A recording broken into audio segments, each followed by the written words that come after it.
Today, I thought I'd share a little bit of information about vegetable oil. There are multiple techniques involved in turning seeds or nuts into the oil that we find in grocery store. Generally, the following steps may be used in the manufacturing process. The vegetable oil has to be extracted from the vegetative material. This may involve squeezing the oil out using a press, extracting the oil out using a solvent, or some combination of these two methods. This crude oil contains desirable compounds, such as phytosterols and tocopherols, that are beneficial to our health. However, it also contains undesirable impurities, such as free fatty acids and phospholipids, that can negatively affect the quality of the oil. Therefore, it has to be refined to remove these compounds.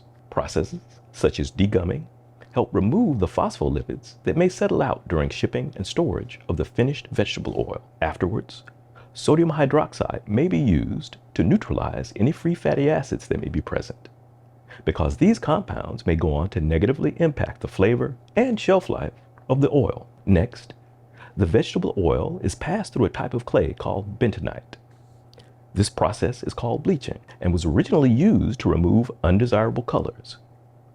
Today, it's used to remove compounds such as aldehydes, ketones, and other contaminants such as pesticides. After bleaching, the oil is filtered and then deodorized by using steam distillation to remove any compounds that may cause off aroma. Finally, the oil may go through a process known as winterization, where the oil is refrigerated to help remove triglycerides and waxes that might otherwise precipitate out and cause the oil to become cloudy. After this point, the oil is ready to be packaged. So just a little bit of information about vegetable oil.